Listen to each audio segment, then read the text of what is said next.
കാലിന് ഇടയ്ക്കിടയ്ക്ക് ഇങ്ങനെ നീര് വരിക, അതേപോലെ മിക്ക ആളുകൾക്ക് വരുന്നൊരു കംപ്ലൈൻ്റാണ് കാലിൻ്റെ കളർ ഇങ്ങനെ മെല്ലെ മെല്ലെ എന്ത് ചെയ്യും, മാറിക്കൊണ്ടേയിരിക്കും. അത് കാലങ്ങളായിട്ട് പല മരുന്ന് തേച്ചിട്ടും പല ഡോക്ടർമാരെ കണ്ടിട്ടൊന്നും മാറുന്നില്ല എന്നുള്ള കംപ്ലൈൻറ്റ് പല ആളുകളും പറയാറുണ്ട്.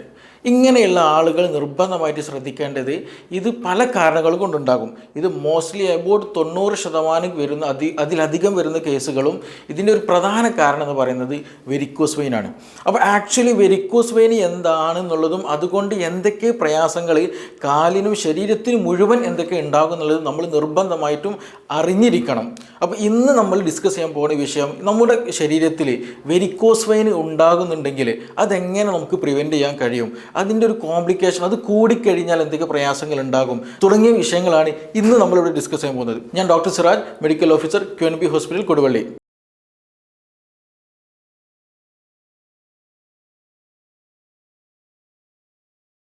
എന്തുകൊണ്ടാണ് ഇങ്ങനെ ഒരു കളറ് വരാൻ കാരണം അല്ലേ? നമ്മൾ ഈ ഒരു തുടക്കത്തിൽ ഞാൻ പറയുകയുണ്ടായി, നമ്മുടെ കാലിൻ്റെ കാൽപാദം ചില ആളുകൾക്ക് മുട്ട് വരെയൊക്കെ ഒന്നുണ്ടായിരിക്കും ഈ ഒരു നന്നായിട്ട് ഇച്ചിങ് വരിക, ഇടയ്ക്കിടയ്ക്ക് കാലിലൊരു വീക്കം, രാവിലെ എണീക്കുന്ന സമയത്ത് നന്നായിട്ട് വീക്കമുണ്ടായിരിക്കും, പിന്നീട് അത് നടക്കുമ്പോൾ ഒക്കെ കുറയും, പിന്നെ എപ്പോഴെങ്കിലും നമ്മൾ ഇരിക്കുകയാണ് അല്ലെങ്കിൽ കൂടുതൽ സമയം കാല് താഴ്ത്തി വെക്കുകയാണെന്നുണ്ടെങ്കിൽ എന്ത് ചെയ്യും, ആ വീക്കം അങ്ങനെ കൂടി കൂടി വരും, പിന്നെ അത് പൊന്തി വെച്ച് നോക്കുമ്പോൾ എന്ത് ചെയ്യും, നോർമലാവുകയും ചെയ്യും. ഇങ്ങനെയുള്ളവർ നിർബന്ധമായിട്ട് ശ്രദ്ധിക്കുകയാണെങ്കിൽ ഇതിന് മോസ്റ്റ് ചാൻസ് വരുന്നത് ഈ പറഞ്ഞിട്ടുള്ള വെരിക്കോസ് വെയിൻ ഉണ്ടാകാൻ സാധ്യത വളരെ കൂടുതലാണ്. എസ്പെഷ്യലി അവർക്ക് വെരിക്കോസ് വെയിൻ എന്ത് ചെയ്യും, എക്സ്റ്റേണലിൽ കാണുകയും ചെയ്യും. ചില ആളുകൾക്ക് വെരിക്കോസ് വെയിൻ ഉണ്ടായിരിക്കും, പക്ഷേ ഇങ്ങനെ നീരിൻ്റെതായിട്ടുള്ള പ്രശ്നങ്ങൾ ഉണ്ടാവില്ല, പക്ഷെ അവർക്ക് എന്ത് ചെയ്യും, നന്നായിട്ട് ഇച്ചിങ് ഉണ്ടായിരിക്കും, നന്നായിട്ട് ചൊറി വരും ഇടയ്ക്കിടയ്ക്ക് ഇങ്ങനെ കാലിങ്ങനെ തൂക്കിയിട്ട് കഴിഞ്ഞാൽ, പിന്നെ അതേപോലെ തന്നെ കൂടുതൽ നടന്നു കഴിഞ്ഞാലൊക്കെ ചില ആളുകൾക്ക് എന്ത് ചെയ്യും, ഇച്ചിങ് വരാറുണ്ട്. അതേപോലെ തന്നെ ഞാൻ തുടക്കത്തിൽ പറഞ്ഞ പോലെ ഈ ഒരു സ്കിന്നിൻ്റെ ഒരു കളർ ചേഞ്ചസ് കൂടി കാണാൻ കഴിയും. ഇനി വേറൊരു കൂട്ടരുണ്ട്, അവരിൽ പ്രധാനമായിട്ടുണ്ടാകുന്ന വെച്ചിട്ടുണ്ടെങ്കിൽ അവർക്ക് നീർക്കെട്ടുണ്ടായിരിക്കില്ല, അല്ലെങ്കിൽ എക്സ്റ്റേണലായിട്ട് ഈ പറഞ്ഞിട്ടുള്ള ബുദ്ധിമുട്ടുകളൊന്നും ഉണ്ടാവില്ല, പക്ഷേ കളർ ചേഞ്ച് നന്നായിട്ട് കാണാൻ കഴിയും. ഇതെല്ലാം ഉണ്ടാകുന്നതിനൊരു പ്രധാന കാരണം എന്ന് പറയുന്നത് നമ്മുടെ സർക്കുലേഷന് ചെറിയൊരു ഇമ്പയർമെൻറ്റ് വരുന്നതാണ്. പ്രോപ്പർ സർക്കുലേഷൻ നടക്കാതിരിക്കുമ്പോഴാണ് ഈ ഒരു സ്കിൻ കളർ ചേഞ്ച് നന്നായിട്ട് വരുന്നത്, അവിടെ വീക്കം വരുന്നത്, അങ്ങനെയുള്ള പല ബുദ്ധിമുട്ടുകൾ ഉണ്ടാകുന്നത്, ഇച്ചിങ് പോലെയുള്ള സംഗതികൾക്ക് വരുന്നത്. അപ്പോൾ ഇത് എന്തുകൊണ്ടാണ് ഇങ്ങനെ ഒരു കളർ ചേഞ്ച് വരാൻ കാരണം, വെരിക്കോസ് വെയിൻ മാത്രമാണോ ഈ കളർ ചേഞ്ചിന് പിന്നിലുള്ളതെന്നൊക്കെ നമുക്ക് ഇവിടെ നിന്ന് പരിശോധിച്ച് നോക്കാം. അപ്പോൾ ആക്ച്വലി എന്താണ് വെരിക്കോസ് വെയിൻ അല്ലേ? നമ്മളൊക്കെ കണ്ടിട്ടുണ്ടായിരിക്കും, പല ആളുകൾക്കും ഉണ്ടാകുന്നൊരു സംഭവമാണ് ഈ ഒരു വെരിക്കോസ് വെയിൻ. അതൊന്നൊരു കോമൺ ആയിട്ടുള്ള സംഗതിയായിട്ട് മാറുന്നത്. എന്തുകൊണ്ടാണ് ഈ കോമൺ ആയിട്ട് മാറാൻ കാരണം എന്ന് ചോദിച്ചിട്ടുണ്ടെങ്കിൽ നമ്മുടെ ലൈഫ് സ്റ്റൈൽ തന്നെയാണ്, നമ്മുടെ ജീവിതശൈലി തന്നെയാണ് ആക്ച്വലി ഒരു വെരിക്കോസ് വെയിൻ ഉണ്ടാകാനുള്ള ഒരു പ്രധാന കാരണം എന്നുള്ളത്. കാരണം നമ്മൾ രാവിലെ എഴുന്നേറ്റ് രാത്രി കിടക്കുന്ന സമയം വരെ 24 hour നമ്മൾ 24 മണിക്കൂർ സമയം എടുത്ത് നോക്കിയിട്ടുണ്ടെങ്കിൽ നമ്മുടെ കാൽമുട്ടി ശരിയായ രീതിയിൽ മടങ്ങുകയോ ശരിയായ രീതിയിൽ രക്തചക്രമണം നടക്കുന്നില്ല. ഇപ്പോൾ നമ്മൾ ഓഫീസിൽ വർക്ക് ചെയ്യുന്നവരുണ്ടാവും, പിന്നെ അതുപോലെ കമ്പ്യൂട്ടറിൽ കൂടുതൽ വർക്ക് ചെയ്യുന്നവരൊക്കെ ഉണ്ടായിരിക്കും. അപ്പോൾ അവർ ഇരുന്ന് വർക്ക് ചെയ്യുമ്പോൾ എപ്പോഴും നമ്മുടെ ലെഗ്, നമ്മുടെ കാൽഭാഗം എപ്പോഴും 90 ഡിഗ്രിയിലാണ് ഉയർന്നു നിൽക്കുന്നത്. അപ്പോൾ ഈ ഒരു മസിൽ അല്ലെങ്കിൽ അവിടുത്തെ ഒരു രക്തം, ആ ഭാഗത്തുള്ള രക്തം ഉണ്ടല്ലോ, ആ രക്തം മുകളിലേക്ക് കൊണ്ടുപോകാൻ നന്നായിട്ട് പ്രയാസം ഉണ്ടായിരിക്കും. അപ്പോൾ ഒരേ സമയം ലോങ് സ്റ്റാൻഡിങ് ആയിട്ട് നിൽക്കുന്ന ഏതൊക്കെ കേസുകളുണ്ടോ, ഈ ലോങ് സ്റ്റാൻഡിങ് എന്ന് പറയുമ്പോൾ നിന്ന് ജോലി ചെയ്യാമെന്ന് മാത്രമല്ല, ഈവൻ നമ്മൾ ഇരുന്ന് ജോലി ചെയ്യുന്ന കേസുകളുണ്ടല്ലോ, അതായത് കസേരയിൽ ഇരിക്കുന്ന സമയത്തും നമ്മുടെ കാൽമുട്ടിൻ്റെ താഴ്ഭാഗം എങ്ങനെയാണ് നിൽക്കുന്ന, അതേ സ്റ്റാൻഡ് അല്ലെങ്കിൽ സ്റ്റാൻഡിംഗ് പൊസിഷനിൽ അതേ ഉള്ള ഒരു സ്ട്രൈറ്റ് ആയിട്ടാണ് നിൽക്കുന്നത്. അപ്പോൾ അതുകൊണ്ട് തന്നെ ഇരിക്കുന്ന സമയത്ത്, അതായത് കസേരയിൽ ഇരിക്കുന്ന സമയത്തും അല്ലാതെ നിൽക്കുന്ന സമയത്തൊക്കെ എന്താണ് ഈ ലെഗിൻ്റെ പൊസിഷൻ ഇങ്ങനെ ഒരു 90 ഡിഗ്രിയിലാണുള്ളത്. അപ്പോൾ സ്വാഭാവികമായിട്ടും അവിടെയുള്ള മസിലുകൾ ഒരേ പൊസിഷനിൽ നിൽക്കുന്നുണ്ടാകും. അവിടുത്തെ ബ്ലഡ് ഒന്ന് ശരിക്കും കംപ്ലീറ്റ് ആയിട്ട് എന്ത് ചെയ്യില്ല, മുകളിലോട്ട് പോകാൻ കഴിയില്ല, സാധിക്കില്ല. അപ്പോൾ അങ്ങനെ വരുമ്പോൾ സർക്കുലേഷൻ ഇമ്പയർമെൻറ്റ് വരും. അപ്പോൾ നമ്മളൊക്കെ മനസ്സിലാക്കാനുണ്ട്, ഈ ഒരു വാൽവ് ഉണ്ട്, ഈ ഒരു വെയിൻസ്, അതായത് രക്തം കൊണ്ടുപോകുന്ന രക്തക്കുഴലുകളിൽ ചെറിയ വാൽവുകളുണ്ട്. ഈ വാൽവാണ് നമ്മുടെ കാലിൻ്റെ അല്ലെങ്കിൽ കാൽഭാഗത്തുള്ള രക്തം മുകളിലോട്ട് കൊണ്ടുപോകാൻ ഹെൽപ്പ് ചെയ്യുന്നത്. അപ്പോൾ നമ്മൾ ഇത് നേരത്തെ പറഞ്ഞതുപോലെ കൂടുതൽ സമയം നിൽക്കുകയാണ്, എസ്പെഷ്യലി സെക്യൂരിറ്റിയിലുള്ളവർ, അതേപോലെ പോലീസിലുള്ളവർ, അതേപോലെ മറ്റു നിന്ന് വർക്ക് ചെയ്യുന്ന ആളുകൾ ആരൊക്കെയുണ്ടോ അവരൊക്കെ അനുഭവിക്കുന്നൊരു സംഗതിയാണിത്. അപ്പോൾ ഇങ്ങനെ കൂടുതൽ നേരം നിൽക്കുമ്പോൾ സ്വാഭാവികമായിട്ടും എന്തുണ്ടാകും, ഈ പറഞ്ഞ വാൽവുകൾക്ക് മുകളിലോട്ട് ബ്ലഡ് കൊണ്ടുപോകാൻ കഴിയില്ല, താഴോട്ട് ഗ്രാവിറ്റേഷണൽ ഫോഴ്സ് ഉണ്ടായിരിക്കും, പിന്നെ അങ്ങനെ പലതും ഉണ്ടായിരിക്കും. പക്ഷേ അപ്പോൾ അതിനൊക്കെ ഓവർകം ചെയ്തിട്ട് എന്ത് ചെയ്യണം, ഈ പറഞ്ഞ നമ്മുടെ വെയിൻസിന് അല്ലെങ്കിൽ വെസൽസിന് ബ്ലഡ് മുകളിലോട്ട് കൊണ്ടുപോകണം. അപ്പോൾ ശരിയായ രീതിയിൽ ഇത് കണ്ടിന്യൂ ആയിട്ട് നമ്മൾ നിൽക്കുകയാണെന്നുണ്ടെങ്കിൽ പറയാലോ, ഫുൾ ടൈം നിർത്തായിരിക്കും, അല്ലെങ്കിൽ 3, 4, 5 മണിക്കൂർ കണ്ടിന്യൂ ആയിട്ട് നിൽക്കുന്ന ആളായിരിക്കും. എസ്പെഷ്യലി ഹോട്ടൽ ജീവനക്കാരുണ്ട്, അവർ കൂടുതൽ സമയം ഒരു 90-95% അവർ വർക്ക് ടൈമിൽ എന്താണ് ഫുൾ ടൈം നിർത്താണ്. അപ്പോൾ അങ്ങനെയൊക്കെ വരുന്ന സമയത്ത് ഇത് ഏറ്റവും കൂടുതൽ ബാധിക്കൽ നമ്മുടെ കാഫ് മസിൽസിൽ, അവിടെയുള്ള സർക്കുലേഷൻ, അവിടെയുള്ള വെസലാണ്. അപ്പോൾ ചുരുക്കി പറഞ്ഞാൽ ഈ ബ്ലഡ് എന്ത് ചെയ്യില്ല, കാലിന് ചുവടെയുള്ള ഈ ബ്ലഡ് മുകളിലോട്ട് പോവില്ല. അങ്ങനെ വരുമ്പോൾ സ്വാഭാവികമായിട്ടും അതിൻ്റെ വാൽവ് വീക്കായിട്ട് വരും.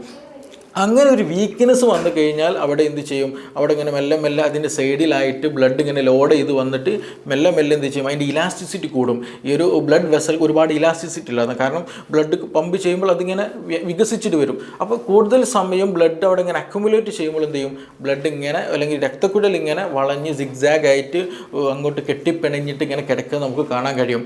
അതാണ് ആക്ച്വലി ഈ പറഞ്ഞിട്ടുള്ള വെരിക്കോസ് വെയിൻ എന്ന് പറഞ്ഞത്. ഇനി ചില ആളുകൾക്കുണ്ട്, അവരുടെ ശരിയായ രീതിയിൽ കെട്ടിപ്പിഴഞ്ഞതൊന്നും കാണില്ല, പക്ഷേ എന്തുണ്ടായിരിക്കും, ഒരു ബ്ലൂയിഷ് കളറായിട്ട് അല്ലെങ്കിൽ ഒരു എന്താ പറയുക റെഡിഷ് നാച്ചുറൽ കളറൊക്കെ ആയിട്ട് എന്ത് ചെയ്യും, രക്തക്കുഴൽ ഇങ്ങനെ തടിച്ചതായിട്ട് കാണാൻ കഴിയും. കൂടുതലായിട്ട് കെട്ടിപ്പിണരോ വീർത്ത് നിൽക്കുക അങ്ങനെ ഒന്നും ഉണ്ടായിരിക്കില്ല, പക്ഷേ ഇങ്ങനെയുള്ള ഒരു സ്ട്രക്ചർ കാണാൻ കഴിയും. കൂടുതലും കാണുക ഒരു 40 വയസ്സ് കഴിഞ്ഞ ആളുകൾക്ക്, എസ്പെഷ്യലി സ്ത്രീകൾക്ക് കോമൺ ആണ് ഈ ഒരു വിഷയം. അതെവിടെ കാണുമെന്ന് ചോദിച്ചിട്ടുണ്ടെങ്കിൽ നമ്മുടെ മുട്ടിൻ്റെ ബാക്ക് സൈഡിലായിട്ട് ഇങ്ങനെ ഒരു സ്ട്രക്ചർ കാണാൻ കഴിയും. അവർക്ക് നന്നായിട്ട് കാൽമുട്ട് വേദന ഉണ്ടായിരിക്കും, നടക്കാൻ പ്രയാസം ഉണ്ടായിരിക്കും, എസ്പെഷ്യലി ഈ ഒരു തൈ മസിൽ അല്ലെങ്കിൽ മുട്ടിൻ്റെ ഒരു ഭാഗത്തുള്ള മസിൽസിന് നന്നായിട്ട് നീർക്കെട്ടുണ്ടാക്കും. ഇങ്ങനെ ഒരു സ്ട്രക്ചർ ഉള്ള ആളുകൾ അല്ലെങ്കിൽ വെരിക്കോസ് വെയിൻ്റെ തുടക്കമാണ് ആക്ച്വലി അത്. അപ്പോൾ അങ്ങനെ ഒരു വെരിക്കോസ് വെയിൻ്റെ തുടക്കം ആ ഭാഗങ്ങളിലുള്ളവർക്ക് ഈ പറഞ്ഞതുപോലെ സ്റ്റെപ്പ് ഇറങ്ങാൻ നന്നായിട്ട് പ്രയാസം ഉണ്ടായിരിക്കും. കയറാൻ വല്ലാത്ത പ്രയാസം ഉണ്ടായിരിക്കും, ബുദ്ധിമുട്ടുണ്ടായിരിക്കും, പക്ഷേ കൂടുതൽ എന്തായിരിക്കും, ഇറങ്ങാനായിരിക്കും പ്രയാസം ഉണ്ടാവില്ല. കാരണം ഇറങ്ങുന്ന സമയത്ത് നമ്മുടെ ഒരു നീ ഭാഗത്തുള്ള മസിൽസ് ഒന്നും കൂടെ ഒരു ബ്രേക്കിംഗ് ആക്ഷൻ ആണല്ലോ. നമ്മളൊരു സ്റ്റെപ്പിൽ നിന്ന് താഴോട്ട് ഇറങ്ങുമ്പോൾ എന്താണ് വീഴാതിരിക്കാൻ നമ്മൾ സ്വാഭാവിക ഒരു ബ്രേക്കിംഗ് ആക്ഷനിലാണ് നമ്മൾ ഇറങ്ങൽ. അപ്പോൾ ആ ഒരു ബ്രേക്കിംഗ് ആക്ഷൻ അവിടെ വരുമ്പോൾ സ്വാഭാവികമായിട്ടും അവിടെയുള്ള ടെൻഡൺ, ഈ ലിഗമെൻറ്റ്സ്, മസിലൊക്കെ ഒന്ന് വലിയും, ഒരു സ്ട്രെങ്ത് ഉണ്ടായിരിക്കും. അപ്പോൾ അങ്ങനെ വരുമ്പോൾ അവിടെ മസിൽസിനും അവിടെയൊക്കെ സർക്കുലേഷൻ ഒന്നുകൂടെ ഒന്ന് പ്രോപ്പറാവും നോക്കും. അങ്ങനെയുള്ള പിന്നെ അവിടെ നീർക്കെട്ടുകൾക്ക് ഒന്ന് ഇളകാൻ നോക്കും. അവിടെ ചെറിയൊരു ഇൻഫ്ലമേഷനൊക്കെ ഉണ്ടായിരുന്നത് അതൊക്കെ ഒന്ന് എന്ത് ചെയ്യും, ഒരു ആക്റ്റീവ്നെസ് അവിടെ ഉണ്ടായിരിക്കും. അപ്പോൾ അത് കാരണമായിട്ട് എന്ത് ചെയ്യും, നന്നായിട്ട് അവിടെ പെയിൻഫുൾ ആയിരിക്കും അവർക്ക് ഉണ്ടാകും. അപ്പോൾ അതുകൊണ്ട് തന്നെ ഇവർ പിന്നെയും എന്ത് ചെയ്യും, നടക്കാൻ ബുദ്ധിമുട്ടുണ്ടാവുന്നുണ്ട്, പിന്നെ തീരെ നടക്കില്ല. അപ്പോൾ ഈ പ്രശ്നമാര് സർക്കുലേഷൻ നന്നായിട്ട് കുറയും. പിന്നെ അതേപോലെ സെഡൻറ്ററി ലൈഫ് സ്റ്റൈലിലൂടെ അല്ലെങ്കിൽ തീരെ നടക്കാതെ ഓസ്റ്റിയോ ആർത്രൈറ്റിസ് ഉണ്ടാകുന്ന കേസുകളുണ്ട്. അപ്പോൾ ഇങ്ങനെ ഒരു വെരിക്കോസ് വെയിന് ഈ പറഞ്ഞ കാൽമുട്ടിൻ്റെ ഭാഗത്തായിട്ട് കൂടുതൽ ആളുകൾ കാണുന്നുണ്ടെങ്കിൽ അവർ ഗ്രാജ്വലി അവരിലേക്ക് മുട്ടിലേക്ക് നിന്നുള്ള കാൽസ്യത്തിൻ്റെ അളവ് കുറയും, ഫോസ്ഫറസിൻ്റെ അളവ് കുറയും. അങ്ങനെയുള്ള പല മുട്ടുവേദന റിലേറ്റഡ് ആയിട്ടുള്ള പല അസുഖങ്ങൾ അവർക്കുണ്ടായിരിക്കും. ആക്ച്വലി ഞാൻ വീണ്ടും പറയുകയാണ്, വെരിക്കോസ് വെയിൻ്റെ തുടക്കം അല്ലെങ്കിൽ വെരിക്കോസ് വെയിൻ കാൽമുട്ടിൻ്റെ ഒരു ഭാഗത്തുള്ളവർക്കാണ് കൂടുതലായിട്ട് ഉണ്ടാകാറുള്ളത്. ഇനി ഒരു കൂട്ടരുണ്ട്, അവർക്ക് കൂടുതലായിട്ടൊരു പ്രശ്നം എന്ന് വെച്ചിട്ടുണ്ടെങ്കിൽ കാൽപാദത്തിന് അല്ലെങ്കിൽ ഞെരിയാണിയുടെ ഭാഗം ഉണ്ടല്ലോ, ആ ഒരു ഭാഗത്തായിരിക്കും കൂടുതൽ പ്രശ്നം. ഞാൻ തുടക്കത്തിൽ പറഞ്ഞതുപോലെ നല്ല കളർ മാറ്റം, നല്ല ബ്ലാക്കിഷ് ആയിട്ടുള്ള കളർ ഉണ്ടായിരിക്കും. അത് വെരിക്കോസ് വെയിൻ്റെ കാരണം കൊണ്ട് മാത്രമല്ല, 2 കാരണം കൊണ്ട് എന്ത് ചെയ്യും, ഈ കളർ മാറ്റം ഉണ്ടാകും. സർക്കുലേഷൻ ഇമ്പയർമെൻ്റ് കൊണ്ട് ഉണ്ടാകുന്നതാണ്, പക്ഷേ 2 റീസണുകളുണ്ട് പ്രധാനമായിട്ടും. ഒന്ന് ഈ പറഞ്ഞതുപോലെ വെരിക്കോസ് വെയിൻ കൂടുതൽ ഒരുപാട് കാലമായിട്ട് വെരിക്കോസ് വെയിൻ ഉണ്ട്, ഡോക്ടറൊന്നും കാണിച്ചിട്ടില്ല, വേറെ ട്രീറ്റ്മെൻ്റ് ഒന്നും എടുത്തിട്ടില്ല, അതിങ്ങനെ കൊണ്ട് നടന്ന് ഇടയ്ക്കൊരു ഇച്ചിങ് ഒക്കെ ഉണ്ടായിരിക്കും, ഇടയ്ക്കൊരു നീര് വരും, പിന്നെ അത് അങ്ങോട്ട് പോകും. പക്ഷേ ഇതെന്ത് ചെയ്യും, ഈ സർക്കുലേഷൻ അതായത് നമ്മുടെ ഏറ്റവും പുറമേയുള്ള സർക്കുലേഷൻ ഉണ്ട്, അതായത് വലിയ രക്തക്കുഴലിൽ നിന്ന് ചെറിയ രക്തക്കുഴലിലേക്ക് പോകും, പിന്നെ ഇതിന് വേറെ അങ്ങനെ ഏറ്റവും മൈന്യൂട്ടായ കാപ്പില്ലറീസ് എന്ന് പറയുന്ന ചെറിയ മില്ലിമീറ്റർ സൈസുകൾ വരുന്ന ചെറിയ കുഴലുകളുണ്ട്. അപ്പോൾ നമ്മൾ ഈ എന്താ ഈ സർക്കുലേഷൻ അവിടെയൊക്കെ ബ്ലോക്കഡ് ആയി പോകും. ഈ വെരിക്കോസ് വെയിൻ കൂടുതൽ കാലം നമ്മുടെ രക്തം ശരിയായ രീതിയിൽ കാലിൽ നിന്ന് മുകളിലോട്ട് പോകാതിരിക്കുമ്പോൾ ഈ രക്തം അവിടെ ലോഡായിട്ട് എന്ത് ചെയ്യും, ഈ ചെറിയ കാപ്പില്ലറീസ് ചെറിയ കുഴലുകളിലൊക്കെ നമ്മുടെ കണ്ണുകൊണ്ടൊന്നും കാണാൻ കഴിയില്ല. അപ്പോൾ അവിടെയൊക്കെ എന്ത് ചെയ്യും, ഈ രക്തം ലോഡായി കഴിഞ്ഞിട്ട് ഒരു സർക്കുലേഷൻ പ്രോപ്പറായി നടക്കില്ല. അങ്ങനെ വരുമ്പോൾ ഗ്രാജ്വലി അവിടെയുള്ള കളേഴ്സൊക്കെ അല്ലെങ്കിൽ ആ സ്കിന്നിൻ്റെ കളറൊക്കെ മാറി തുടങ്ങും, ചെറിയ ചൊറിയും കാര്യങ്ങളൊക്കെ ഉണ്ടായിരിക്കും. രണ്ടാമത് ഇതേ ഒരു കേസ് വരുന്ന ആളെന്ന് വെച്ചിട്ടുണ്ടെങ്കിൽ ഒന്ന് ഡയബറ്റിക് കേസിലാണ്. അതായത് ക്രോണിക് ആയിട്ട് നല്ല ഈ പറഞ്ഞ ഡയബറ്റിക്കിൻ്റെ കേസാണെങ്കിൽ പ്രമേഹമുണ്ട്, കൂടുതലായിട്ട് മെഡിസിനൊക്കെ എടുക്കുന്നുണ്ട്, അങ്ങനെയുള്ളവർക്കും ഇതേ ഒരു എന്താ പറയുക വാസ്കുലാർ ഡിസീസുകൾ കാണാറുണ്ട്. അവരിൽ എന്ത് ചെയ്യും, ഈ ക്രോണിക് ആയിട്ട് കൂടുതൽ കാലം ഈ ഷുഗർ ഉണ്ട് അല്ലെങ്കിൽ കൊളസ്ട്രോൾ ഒക്കെ കൂടിക്കഴിഞ്ഞാൽ ഞാൻ നേരത്തെ പറഞ്ഞ അതേപോലെ തന്നെ എന്ത് ചെയ്യും, ഈ ചെറിയ രക്തക്കുഴലുകളുണ്ട് കാലിൻ്റെ ആ ഒരു ഭാഗത്തുള്ള അതിലൊക്കെ എന്ത് ചെയ്യും, ഇത് വന്ന് അടഞ്ഞിട്ട് ശരിയായ രീതിയിൽ ഒരു ബ്ലഡ് ഫ്ലോ കിട്ടില്ല. അപ്പോഴും ഈ ഒരു ഡിസ്കളറേഷന് നന്നായിട്ടുണ്ടാകും, ഇച്ചിങ് ഒക്കെ നന്നായിട്ട് വരും. അപ്പോൾ അവർക്കാണിത് കൂടുതലായിട്ട് ഇങ്ങനെയുള്ളുണ്ടാവും. അപ്പോൾ 2 കാരണങ്ങളുണ്ട്. ഒന്ന് വെരിക്കോസ് വെയിൻ കൊണ്ട് വരും, രണ്ടാമത് ഈ പറഞ്ഞതുപോലെ ഡയബറ്റിക് പേഷ്യൻസിൽ വരും. അപ്പോൾ ചില ആളുകളും, മിക്ക ആളുകളും ഇതിൽ പ്രധാനപ്പെട്ട ഒരു പോയിന്റ് എന്ന് വെച്ചാൽ മിക്ക ആളുകളും ഇതൊരു എന്താ പറയുക, ഒരു മൈന്യൂട്ടായിട്ട് അല്ലെങ്കിൽ ഒരു നെഗ്ലക്റ്റ് ചെയ്തെന്ന ഒരു കേസായിട്ട് പലപ്പോഴും കാണാറുണ്ട്. പക്ഷെ അവർ നിർബന്ധമായിട്ട് ശ്രദ്ധിക്കണം. കാരണം ഇതൊരു അടയാളമാണ് ആക്ച്വലി. കാരണം ഈ സർക്കുലേഷനിൽ ചെറിയ ബ്ലോക്കുകളൊക്കെ വരുന്നുണ്ട് കേട്ടോ എന്ന് ശരീരം കാണിക്കുന്ന ഒരു അടയാളമായിട്ട് തന്നെ നമ്മൾ എടുക്കണം. ഇല്ല എങ്കിൽ ഗ്രാജ്വലി എന്ത് ചെയ്യും, നമുക്ക് എന്തെങ്കിലും മുറിവ് വന്നു കഴിഞ്ഞാൽ ആ മുറിവ് ഉണങ്ങാൻ വളരെയധികം പ്രയാസം ഉണ്ടായിരിക്കും. ഈ വെരിക്കോസ് അൾസർ ആക്ച്വലി അങ്ങനെ ഉണ്ടാകുന്നത്. അപ്പോൾ എന്ത് ചെയ്യും, നമ്മുടെ ചെറിയ രക്തക്കുഴൽ അടഞ്ഞതുപോലെ വലിയ രക്തക്കുഴൽ അടയാൻ തുടങ്ങും. ശരിയായ സർക്കുലേഷൻ ഉണ്ടായിരിക്കില്ല, നന്നായിട്ട് കാലൊക്കെ കറുത്ത് നീര് വെച്ചിട്ട് വീർത്തി വരും. അങ്ങനെ എന്ത് ചെയ്യും, അതിൻ്റെ കൂടെ ഷുഗറും കൂടെ ഉണ്ടെന്നുണ്ടെങ്കിൽ ഇത് പെട്ടെന്ന് ഇൻഫ്ലമേഷൻസ് അല്ലെങ്കിൽ ഇൻഫെക്ഷൻസ് ഒക്കെ വരും. കാരണം നമ്മൾ കാല് എപ്പോഴും ഒരു എന്താ പറയുക, ഒരു ഹൈജീനിക് ആയിരിക്കണം എന്നുണ്ടായിരിക്കില്ല. എന്തെങ്കിലും തട്ടുകയോ ചെറിയ മുറിവൊക്കെ സംഭവിക്കുമ്പോൾ തന്നെ എന്ത് ചെയ്യും, അവിടെ ബ്ലീഡിങ് വരും. ബ്ലീഡിങ് ഉണ്ട് കഴിഞ്ഞാൽ സ്വാഭാവികമായിട്ടൊരു ഇൻഫെക്ഷൻ വരും. പക്ഷേ എവിടെ ബോഡിയിൽ ഇൻഫെക്ഷൻ വന്നാൽ എന്ത് ചെയ്യും, നമ്മുടെ രക്തം അവിടെ എത്തിയിട്ട് അവിടെ രക്തം ബ്ലീഡിങ് നിർത്തിയിട്ട് അവിടെ മറ്റേ ആൻറ്റി ഇൻഫ്ലമേറ്ററി ആക്ഷൻസ് ഒക്കെ ഉണ്ടാക്കി എന്ത് ചെയ്യും, അത് ഹീലിംഗ് ഒരു പ്രോസസ്സ് അവിടെ നടന്നുകൊണ്ടിരിക്കും. പക്ഷേ വെരിക്കോസ് വെയിൻ ക്രോണിക് ആയിട്ടുള്ള ആളുകൾ അല്ലെങ്കിൽ ഡയബറ്റിക് ക്രോണിക് ആയിട്ടുള്ള ആളുകൾക്ക് എന്താ സംഭവിക്കുകയെന്ന് വെച്ചാൽ ഈ ഒരു സർക്കുലേഷൻ നേരത്തെ പറഞ്ഞല്ലോ, ആ സർക്കുലേഷൻ ബ്ലോക്ക് ആയതുകൊണ്ട് തന്നെ എന്ത് ചെയ്യുന്നില്ല, ബ്ലഡ് അവിടേക്ക് എത്തുന്നില്ല. അപ്പോൾ എന്തെങ്കിലും ഒരു ചെറിയൊരു മുറിപ്പാട് മാത്രം മതി, അവിടെ എന്തുണ്ടായിരിക്കും, ഇൻഫ്ലമേഷൻ, പെട്ടെന്ന് ബാക്ടീരിയാസ് എന്ത് ചെയ്യും, അതിലേക്ക് എൻട്രി ചെയ്യും. അപ്പോൾ അവിടെ ഒരു ഹീലിംഗ് പ്രോസസ്സിലേക്ക് വേണ്ടിയിട്ടുള്ള പുതിയൊരു എന്താ പറയുക, നല്ല ആക്റ്റീവായിട്ടുള്ള ബ്ലഡ് അവിടേക്ക് എത്തില്ല, അല്ലെങ്കിൽ നല്ലൊരു സർക്കുലേഷൻ അവിടേക്ക് എത്തില്ല. അങ്ങനെ വരുമ്പോൾ എന്താണ്, ആ ഇൻഫെക്ഷൻ ഗ്രാജ്വലി ഇൻക്രീസ് ആയിട്ട് അവിടെ നല്ല പസ് ഫോർമേഷൻ നടക്കും, നന്നായിട്ട് ചലവും നീരൊക്കെ ഒലിച്ചിറങ്ങും, മുറിവ് ഉണങ്ങിയില്ല, പിന്നെ നമ്മൾ മുറിവ് കെട്ടിക്കൊണ്ടിരിക്കും. അങ്ങനെ പല അസ്വസ്ഥതകളും പല ക്രോണിക് കണ്ടീഷനിലേക്ക് എന്ത് ചെയ്യും, അത് നയിക്കുമെന്നുള്ളതാണ്. അവിടെയാണ് ആക്ച്വലി നമ്മൾ പലപ്പോഴും ഈ ഡയബറ്റിക് ഫുട്ട് അൾസർ എന്നുള്ളൊരു കണ്ടീഷനൊക്കെ ക്രോണിക്കാണ് വരുന്നത്. കാരണം അവർക്ക് ഹീലിംഗ് പ്രോസസ്സ് വളരെ കുറവായിരിക്കും, സർക്കുലേഷൻ വളരെ കുറഞ്ഞത് കൊണ്ടാണ് അങ്ങനെ നടക്കാനുള്ളൊരു പ്രധാന കാരണം.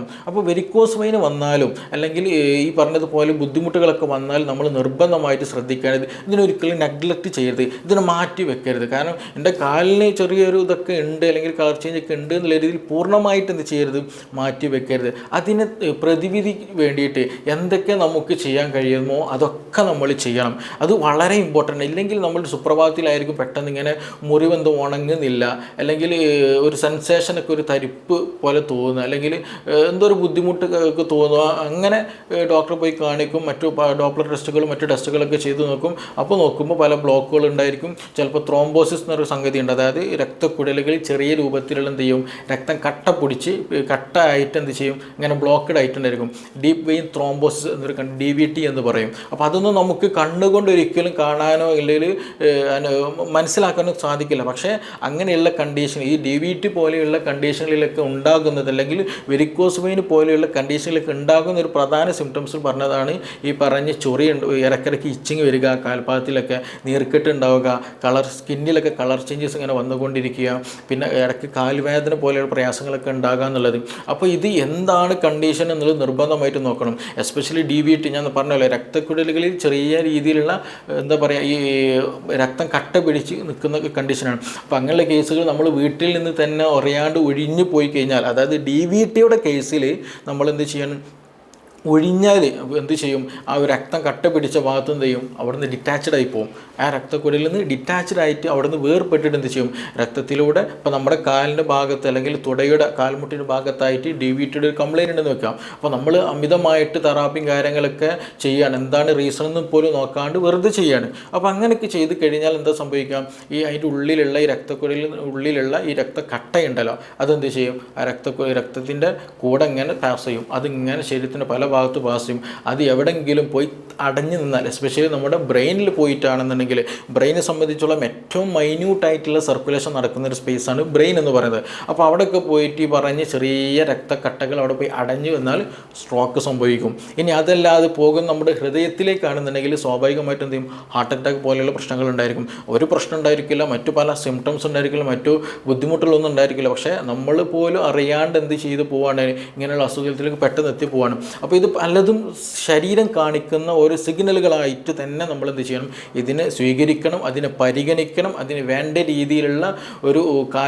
രീതിയിലുള്ള കാര്യങ്ങളൊക്കെ നമ്മൾ ചെയ്യണം. അപ്പോൾ ഞാൻ ചുരുക്കി പറഞ്ഞാൽ ഈ വെരിക്കോസ് വെയിൻ കൊണ്ടും അതേപോലെ ഡയബറ്റീസും കാരണം കൊണ്ടൊക്കെ ഇത് സംഭവിക്കും. DVT പോലെയുള്ളതും മറ്റു പല പ്രശ്നങ്ങൾ കൊണ്ടൊക്കെ ഇത് സംഭവിക്കും. ഇതിൻ്റെയൊക്കെ ഒരു പ്രധാന കാരണം ഈ പറഞ്ഞതുപോലെ സർക്കുലേഷന് പ്രശ്നം ഉണ്ടാക്കുക എന്നുള്ളതാണ്. അപ്പോൾ നമ്മളിതിന് ട്രീറ്റ്മെൻറ്റ് അല്ലെങ്കിൽ ഇതെങ്ങനെ ഇല്ലാണ്ടാക്കാൻ നോക്കി ചോദിച്ചിട്ടുണ്ടെങ്കിൽ ഈ സർക്കുലേഷൻ കൂട്ടുക എന്നുള്ളതാണ് പ്രധാനമായിട്ടൊന്ന് ചെയ്യാനുള്ളത്. മനസ്സിലായോ? സർക്കുലേഷൻ നന്നായിട്ട് കൂട്ടണം. അതിന് വേണ്ടിയിട്ട് എന്ത് ചെയ്യുക, നമ്മൾ നന്നായിട്ട് എക്സസൈസ് ചെയ്യാൻ ശ്രദ്ധിക്കുക. എസ്പെഷ്യലി വാക്കിംഗ് വളരെ ഇമ്പോർട്ടൻ്റ് ആണ്. നമ്മൾ നടത്തം നന്നായിട്ട് കൂട്ടണം. പിന്നെ നടക്കുന്നതിനിടയിൽ തന്നെ അല്ലെങ്കിൽ അല്ലാത്ത സമയത്ത് ഇരിക്കുന്ന സമയത്തൊക്കെ എന്താ വെച്ചിട്ടുണ്ടെങ്കിൽ കാൽമുട്ട് പരമാവധി മടക്കിയിരിക്കുക. നമ്മൾ ചമ്രം പടഞ്ഞിരിക്കാന്ന് പണ്ട് കാലങ്ങളിൽ പറയാറുണ്ടല്ലോ. അപ്പോൾ എന്നതുപോലെ തന്നെ എന്ത് ചെയ്യണം, നല്ല രീതിയിൽ കാൽമുട്ട് കംപ്ലീറ്റ് മടക്കിയിരിക്കുന്ന ഒരു കുറച്ച് സമയം നമ്മുടെ ഈ ഓരോ ദിവസവും നമുക്ക് ഉണ്ടായിരിക്കണം. അത് നിർബന്ധമാണ്. എങ്കിൽ മാത്രമേ കാൽമുട്ട് നന്നായിട്ട് മടങ്ങുള്ളൂ, സർക്കുലേഷൻ നന്നായിട്ട് നടക്കുള്ളൂ, അവിടെ മസ്കുലാറും ടെൻഡനും ലിഗമെൻറ്റിൻ്റെ ഒക്കെ ആക്ഷനൊക്കെ കംപ്ലീറ്റ് ആവുകയുള്ളൂ. ഇല്ലാന്നുണ്ടെങ്കിൽ പറഞ്ഞ പോലെയുള്ള പല പ്രശ്നങ്ങൾ, പെയിൻഫുൾ ആയിട്ടുള്ള കണ്ടീഷനുകളൊക്കെ നമ്മൾ തേടി വരും. അപ്പോൾ അത് നിർബന്ധമായിട്ട് ശ്രദ്ധിക്കുക. പിന്നെ അതേപോലെ തന്നെ നമ്മൾ എക്സസൈസ്, കാഫ് മസിലിന് സപ്പോർട്ടീവായിട്ടുള്ള എക്സസൈസ് ചെയ്യുക. ഞാൻ നേരത്തെ പറഞ്ഞാൽ ഇത് നമ്മുടെ കാലിൻ്റെ ഒരു ഭാഗത്തുള്ള സർക്കുലേഷൻ അല്ലെങ്കിൽ ബ്ലഡ് മുകളിലോട്ട് പോകുന്നില്ല എന്നുള്ളതാണ് പ്രധാനമായിട്ടുള്ള കംപ്ലയിൻറ്റ് അല്ലെങ്കിൽ അതിൻ്റെ ഒരു പ്രധാന റീസൺ എന്ന് പറയുന്നത്. അപ്പോൾ നമ്മൾ കൂടുതലായിട്ട് എക്സസൈസ് ചെയ്യുമ്പോൾ അല്ലെങ്കിൽ കാഫ് മസിലിന് കൂടുതൽ എക്സസൈസ് ചെയ്യുമ്പോൾ എന്ത് ചെയ്യും, അവിടെയുള്ള രക്തം സ്ക്യൂസ് ചെയ്യും. അതിങ്ങനെ അമർത്തിയിട്ട് മുകളിലോട്ട് പാസ് ഔട്ട് ചെയ്യാൻ അത് ഹെൽപ്പ് ചെയ്തുകൊണ്ടേയിരിക്കും. അപ്പോൾ നമ്മുടെ എക്സസൈസ് ചെയ്യുമ്പോൾ എന്ത് ചെയ്യുക, കാഫ് മസിലിനൊക്കെ നന്നായിട്ട് എക്സസൈസ് ചെയ്യാൻ ശ്രദ്ധിക്കുക. എസ്പെഷ്യലി നമ്മൾ കൂടുതൽ സമയം നിൽക്കുന്ന സെക്യൂരിറ്റിക്കാർ, ചായക്കടയിൽ നിൽക്കുന്നവർ, പിന്നെ ബസ് കണ്ടക്ടർമാർ, അങ്ങനെയുള്ള നിന്നിട്ട് ഏറ്റവും കൂടുതൽ ജോലി ചെയ്യുന്നവരാണ് പ്രധാനമായിട്ടും ഈ കാര്യങ്ങളൊക്കെ ശ്രദ്ധിക്കേണ്ടത്. അതേപോലെ തന്നെ നമ്മുടെ വീട്ടിലെ സ്ത്രീകൾ, അമ്മമാരൊക്കെ പ്രധാനമായിട്ട് ശ്രദ്ധിക്കേണ്ടത് കണ്ടിന്യൂയായിട്ട് ഒരിക്കലും എന്ത് ചെയ്യരുത്, നിന്ന് ജോലി ചെയ്യരുത്. അങ്ങനെ കണ്ടിന്യൂയായിട്ട് നിന്ന് ജോലി ചെയ്യുമ്പോഴാണ് ഈ ഒരു പ്രശ്നം വരുന്നത് കൊണ്ട് തന്നെ കണ്ടിന്യൂയായിട്ട് നിൽക്കുകയേ ചെയ്യരുത്. ഇടയ്ക്ക് എന്ത് ചെയ്യണം, ഇപ്പോൾ നമ്മൾ രാവിലെ എഴുന്നേറ്റ് കഴിഞ്ഞിട്ടുണ്ടെങ്കിൽ പാത്രം കഴുകണം. ഫോർ എക്സാമ്പിൾ, പാത്രം കഴുകുകയാണെന്നുണ്ടെങ്കിൽ പക്ഷേ നിങ്ങൾ നിന്നിട്ടായിരിക്കാം. അത് കഴിഞ്ഞതിന് ശേഷം നിങ്ങൾ പച്ചക്കറി അരിയാണ് അല്ലെങ്കിൽ ഭക്ഷണം തയ്യാറാക്കുകയാണെന്നുണ്ടെങ്കിൽ നിങ്ങൾ നിലത്ത് ഇരുന്നിട്ട് തന്നെ എന്ത് ചെയ്യണം, അടുത്ത പണി ചെയ്യണം. മനസ്സിലായോ? അപ്പോൾ കണ്ടിന്യൂ ആയിട്ട് ഒരിക്കലും നിൽക്കുന്ന ഒരു ടൈം ഉണ്ടാകരുത്. അങ്ങനെ നിന്ന് കഴിഞ്ഞാൽ ഈ പറഞ്ഞതുപോലെ നമ്മുടെ മസിലും ലിഗമെൻറ്റും ഈ പറഞ്ഞ സ്ട്രക്ചേഴ്സിനൊക്കെ പല ബുദ്ധിമുട്ടുകൾ, പല പ്രശ്നങ്ങളുണ്ടായിരിക്കും. എൻ്റെ അടുത്ത് വന്നൊരു പേഷ്യൻ്റ് വന്നിട്ടുണ്ടായിരുന്നു. അവർ പുറത്ത് ചായക്കടയാണ്. അപ്പോൾ രാവിലെ ചായ അടിക്കാൻ കഴിഞ്ഞാൽ രാവിലെ മീൻസ് ഏകദേശം ഒരു 3 മണി 4 മണിക്ക് എന്ത് ചെയ്യും, വർക്ക് തുടങ്ങുന്നുണ്ട്. അപ്പോൾ പിന്നെ ഫ്രീ ടൈം കിട്ടുന്നത് ഏകദേശം ഒരു 10, 11, 12 മണിയോട് അടുപ്പിച്ചിട്ടാണ് ഈ പറഞ്ഞവർക്ക് ഫ്രീ ടൈം കിട്ടുന്നത്. പിന്നെ അവർ അടുത്ത ഷിഫ്റ്റ് വരുന്ന വെച്ചാണ് ഒരു വൈകുന്നേരം 3 മണിയാകുമ്പോഴത്തേന് പിന്നെ എന്ത് ചെയ്യണം, അടുത്ത ഷിഫ്റ്റിൽ കയറണം. അപ്പോൾ ഇത്രയും പിന്നെ ഒരു ഏകദേശം രാത്രി ഒരു 2 മണിയുടെ നിയറസ്റ്റായിട്ട് എന്ത് ചെയ്യുന്നുണ്ട്, ആ ഒരു വർക്ക് പിന്നെയും വരുന്നുണ്ട്. അപ്പോൾ ഇത്രയും സമയം കണ്ടിന്യൂ നിന്നിട്ട് അവരുടെ മെയിൻ കംപ്ലയിൻറ്റ് എന്തായിരുന്നു, ഈ പറഞ്ഞ പോലെയുള്ള എന്ത് ചെയ്യുക, സ്കിന്നിൻ്റെ കളർ നന്നായിട്ട് മാറിയിട്ടുണ്ട്. ഇടയ്ക്ക് നീരിൻ്റെ അത്ര പ്രശ്നമില്ല, ഇടയ്ക്ക് എന്ത് ചെയ്യുക, നീര് വരുന്നുണ്ട്, അത് പോകുന്നുണ്ട്. പിന്നെ ഈ പറഞ്ഞതുപോലെ നന്നായിട്ട് സിഗ്സാഗായിട്ട് തന്നെ നന്നായി തടിച്ച് വീർത്തിട്ട് തന്നെ നമുക്ക് വെരിക്കോസ് വെയിൻ കാണാൻ കഴിയുന്നത്. അപ്പോൾ അവർക്ക് സ്വാഭാവികമായിട്ട് എന്ത് ചെയ്യും, അതിനുള്ള പ്രോപ്പർ ട്രീറ്റ്മെൻറ്റ് തന്നെ കൊടുത്തപ്പോൾ അത് നല്ല രീതിയിൽ മാറുകയും ചെയ്തു. അതിന് പ്രോപ്പർ ട്രീറ്റ്മെൻറ്റ് നമുക്ക് ചെയ്യാൻ കഴിയുക എന്ന് വെച്ചിട്ടുണ്ടെങ്കിൽ, ഒന്ന് ഈ പറഞ്ഞ പോലെയുള്ള എന്ത് ചെയ്യണം, അതിൻ്റെ വാസ്കുലാരിറ്റി കുറച്ച് അല്ലെങ്കിൽ അത് എന്ത് ചെയ്യണം, ആ വീക്കം ഒന്ന് കുറക്കാൻ, ഈ പറഞ്ഞ പോലെ സിഗ്സാഗായി തടിച്ച് നിൽക്കുന്നുണ്ടല്ലോ വെസലുകൾ അല്ലെങ്കിൽ രക്തക്കുഴലുകൾ, അതിൻ്റെ വീക്കം കുറക്കാനുള്ള മരുന്നുകളുണ്ട്. അതേപോലെ തന്നെ സർക്കുലേഷൻ, ആ എക്സ്റ്റേണൽ സർക്കുലേഷൻ നന്നായിട്ട് കൂട്ടാൻ വേണ്ടിയിട്ടുള്ള ചില മെഡിസിൻസ് അപ്ലിക്കേഷൻ അപ്ലൈ ചെയ്താൽ തന്നെ എന്ത് ചെയ്യും, ഗ്രാജ്വലി എന്ത് ചെയ്യും, അതിന് പതിയെ മാറ്റങ്ങൾ നമുക്ക് കാണാൻ കഴിയും. ചിലർക്ക് നല്ല പെയിനൊക്കെ ഉണ്ടെങ്കിൽ അതൊക്കെ പെട്ടെന്ന് തന്നെ മാറുകയും ചെയ്യും. ഈ ഇതിന് പറ്റിയ ഷോക്സുകൾ അവൈലബിൾ ആണ്. ആ ഷോക്സുകളൊക്കെ ഇട്ട് കഴിഞ്ഞാൽ നല്ല കംപ്രഷൻ വരുമ്പോൾ ഇത് പെട്ടെന്ന് മാറുകയും ചെയ്യും. പിന്നെ അതേപോലത്തെ സ്ത്രീകൾക്ക്, യങ് ആയിട്ടുള്ള സ്ത്രീകൾ ശ്രദ്ധിക്കണം, അവർ വസ്ത്രം ധരിക്കുന്ന സമയത്ത് നന്നായിട്ട് ടൈറ്റ് ഉള്ള അല്ലെങ്കിൽ നന്നായി സ്കിന്നൊക്കെ നന്നായിട്ട് ടൈറ്റായി നിൽക്കുന്ന ഡ്രസ്സുകൾ പരമാവധി ഒഴിവാക്കണം. അങ്ങനെ ടൈറ്റ് ഡ്രസ്സുകൾ ധരിച്ചു കഴിഞ്ഞാൽ നേരത്തെ പറഞ്ഞതുപോലെ സർക്കുലേഷൻ പ്രയാസമായിരിക്കും, ഈ പോലെയുള്ള ബുദ്ധിമുട്ടുണ്ടായിരിക്കും. അതേപോലെ തന്നെയാണ് ഹൈ ഹീലുള്ള ചെരുപ്പുകൾ ഇട്ടാൽ, കൂടുതൽ ഹീലുള്ള ചെരുപ്പുകൾ കൂടുതൽ സമയം ഇടുന്ന ഒരു ശീലം നിങ്ങൾക്കുണ്ടെങ്കിൽ നിർബന്ധമായിട്ടും അത് നിർത്തണം. അത് നിങ്ങളുടെ ബാക്ക് പെയിൻ ഉണ്ടാക്കുന്ന കണ്ടീഷൻ, മറ്റു പല ബുദ്ധിമുട്ടുകളുണ്ടാക്കും, ഡിസ്ക് സംബന്ധമായിട്ടുള്ള പ്രയാസങ്ങൾ ഉണ്ടാക്കും.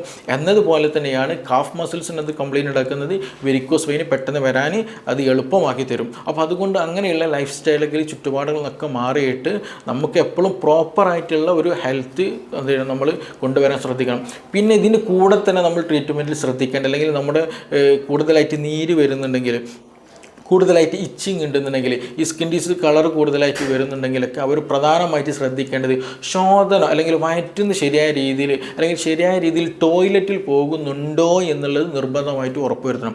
ചില ആളുകൾക്ക് അങ്ങനെ ഉണ്ടാകാറുണ്ട്. ഈ ടോയ്ലറ്റിൽ പോക്ക് കുറഞ്ഞു വരുമ്പോൾ സ്വാഭാവികമായിട്ട് കാലിൽ നീര് വരും, ഈ പറഞ്ഞ പല ബുദ്ധിമുട്ടുകൾ കാലിൽ കൂടുന്നതായിട്ട് കാണാൻ കഴിയും. അതേസമയം ടോയ്ലറ്റിൽ പോക്ക് നന്നായിട്ട് ശോധന നമുക്ക് കൊടുത്തു കഴിഞ്ഞാൽ, അതിന് പ്രോപ്പർ മെഡിസിൻ നൽകി കഴിഞ്ഞാൽ, അതിനൊരു പ്രോപ്പർ ട്രീറ്റ്മെൻറ്റ് എടുത്തു കഴിഞ്ഞാൽ ശോധനയ്ക്ക് കിട്ടുന്ന സമയത്ത് സ്വാഭാവികമായിട്ടും ഈ പറഞ്ഞ ഈ ഒരു നീർക്കെട്ടും ചൊറിച്ചിലൊക്കെ നല്ല പോസിറ്റീവായിട്ട് മാറ്റം കാണാൻ കഴിയും. അപ്പോൾ അങ്ങനെ നിങ്ങൾക്ക് ഈ പറഞ്ഞ പോലെ ശോധനയ്ക്ക് എന്തെങ്കിലും പ്രയാസം ഉണ്ടെന്നുണ്ടെങ്കിൽ നിർബന്ധമായിട്ടും ശോധന അത് ക്ലിയർ ചെയ്യാൻ ശ്രദ്ധിക്കണം. ഇല്ല എങ്കിൽ കാലിൻ്റെ ഈ ഒരു അസ്വസ്ഥതകൾ വളരെയധികം കൂടുതലായിരിക്കും. അപ്പോൾ നമ്മളിത് ശ്രദ്ധിക്കേണ്ടത്, നമ്മളിന്ന് ഡിസ്കസ് ചെയ്തൊരു വിഷയം എന്താണെന്ന് വെച്ചിട്ടുണ്ടെങ്കിൽ, ഈ വെരിക്കോസ് വെയിൻ കാണിക്കുന്ന സിമ്പിൾ പല ആളുകളും ഇതൊരു നെഗ്ലക്റ്റ് ആയിട്ട് കാണിക്കാറുള്ളത്. ഒരു എക്സ്ട്രീം കണ്ടീഷനിൽ നല്ല പെയിൻഫുൾ കണ്ടീഷന് പോകുമ്പോൾ മാത്രം ഒരു കൺസൾട്ടേഷൻ ട്രീറ്റ്മെൻറ്റ് എന്നുള്ള രീതിയിലേക്ക് പോകാറുണ്ട്. പക്ഷേ അതൊരിക്കലും ചെയ്യരുത്. അതിന് മുമ്പായിട്ട് ശരീരം കാണിക്കുന്ന ഒരു സിഗ്നലായിട്ട് എടുത്തിട്ട് തന്നെ അതിന് പ്രോപ്പറായിട്ടുള്ള എക്സസൈസ്, പ്രോപ്പറായിട്ടുള്ള ഡയറ്റ്, അതിന് ട്രീറ്റ്മെൻറ്റ് കാര്യങ്ങൾ അത് ഫോളോ ചെയ്തിട്ട് തന്നെ നമ്മൾ മുന്നോട്ട് കൊണ്ടുപോകണം. ഇല്ല എങ്കിൽ നമ്മുടെ കാലിൻ്റെ ആരോഗ്യം മാത്രമല്ല നമ്മുടെ ശരീരത്തിൻ്റെ ആരോഗ്യത്തെ തന്നെ എന്ത് ചെയ്യും, അത് ബാധിക്കും. അത് നിർബന്ധമായിട്ട് ശ്രദ്ധിക്കുക. പിന്നെ ഭക്ഷണത്തിലൊക്കെ കൂടുതലായിട്ട് പ്രോട്ടീൻ ഡയറ്റായിട്ടുള്ള ഭക്ഷണങ്ങളൊക്കെ, അതായത് കൂടുതൽ ബീഫും ഇറച്ചി മീനുകളൊക്കെ ഒന്ന് കുറയ്ക്കുക. അതേപോലെ തന്നെ കൂടുതൽ ഷുഗറി ആയിട്ടുള്ള കണ്ടന്റുകളും ഒഴിവാക്കാൻ ശ്രദ്ധിക്കണം. ആവശ്യത്തിന് മാത്രം അത് കഴിക്കാൻ കേട്ടുള്ളൂ. അതേസമയം നമ്മുടെ ഭക്ഷണത്തിൽ എന്ത് ചെയ്യുക, വെജിറ്റബിൾസുകളും ഫ്രൂട്ട്സുകൾ, കൂടുതൽ മധുരമില്ലാത്ത വെജിറ്റബിൾസ് ഫ്രൂട്ട്സുകളൊക്കെ, ഈ അത്തിപ്പഴം ഉണ്ടല്ലോ, ഈ അത്തിപ്പഴം ഒരു 3-5 രാത്രി എന്ത് ചെയ്യുക, നമ്മൾ കിടക്കുന്ന നേരത്ത് കഴുകിയിട്ട് വെള്ളത്തിലിട്ട് രാവിലെ എന്ത് ചെയ്യണം, അതെടുത്ത് വെറും വയറ്റിൽ തന്നെ കഴിച്ചത് ശീലമാക്കുന്നതൊക്കെ വളരെ നല്ലതാണ്. ദഹനത്തിന് നല്ലതാണ്. നീർക്കെട്ട് പോകാൻ, ഈ ചൊറിക്കും മറ്റും എന്താ പറയുക, ഇടയ്ക്കിടയ്ക്ക് വീക്കം വരുന്നതിനൊക്കെ നിൽക്കുന്നതിന് ഏറ്റവും ബെനിഫിഷ്യൽ ആയിട്ടുള്ളൊരു മെഡിസിനും കൂടെയാണ്. അപ്പോൾ അത് കുറേ ഇടയ്ക്കിടയ്ക്ക് അല്ലെങ്കിൽ കണ്ടിന്യൂ ആയിട്ട് കുറച്ച് കാലം എടുക്കുന്നത് വളരെ നല്ലൊരു കാര്യം കൂടെയാണ്. അപ്പോൾ ഈ കാര്യങ്ങൾ നിർബന്ധമായിട്ട് ശ്രദ്ധിക്കണം. ഇതൊരിക്കലും തള്ളിക്കളയരുത്. ഇതൊക്കെ ഈ ഒരു കളർ ചേഞ്ച് എന്ന തുടക്കത്തിൽ പറഞ്ഞൊരു കളർ ചേഞ്ചും, പിന്നെ അതേപോലെ ഈ ഞരമ്പ് തടിക്കുന്നത്, ഇടയ്ക്കിടയ്ക്ക് നീര് വരുന്നത്, ഇതൊക്കെ എന്താണ്, ഓരോ സൈനുകളാണ്, ഓരോ അടയാളങ്ങളാണ്. അപ്പോൾ ആ അടയാളങ്ങൾ നമ്മൾ പരിഗണിച്ചുകൊണ്ട് തന്നെ നമ്മുടെ ശരീരത്തിൽ നമ്മൾ എന്ത് ചെയ്യണം, ട്രീറ്റ് ചെയ്യണം. അതിനൊരു പരിഹാരം കാണണം. പിന്നെ നമ്മൾ കിടക്കുന്ന സമയത്ത്, അതേപോലെ ഇരിക്കുന്ന സമയത്തൊക്കെ കാല് എന്ത് ചെയ്യുക, തൂക്കി ഇടാതെ, ഞാൻ നേരത്തെ പറഞ്ഞു, നമ്മൾ ഇരിക്കാന്ന് പറയുമ്പോൾ, കസേരയിൽ ഇരിക്കാന്ന് പറയുമ്പോൾ പോലും എന്താണ്, നമ്മുടെ കാല്, അതായത് മുട്ടിന് താഴെയുള്ളൊരു ഭാഗം എങ്ങനെയാണ്, 90 ഡിഗ്രിയിൽ, അതായത് നിൽക്കുന്ന ഒരു സ്റ്റേജ് എങ്ങനെയാണോ അതേപോലെ തന്നെയാണ് ആക്ച്വലി നമ്മൾ ഇരിക്കുന്ന സമയത്തും കാലിൻ്റെ ഒരു ഭാഗം എന്നുള്ളത്, ആ ഒരു താഴ്ഭാഗം എന്ന് പറയുന്നത്. അപ്പോൾ അതുകൊണ്ട് തന്നെ നമ്മൾ ഇരിക്കുന്ന സമയത്ത് സോഫയിലോ ചെയറിലോ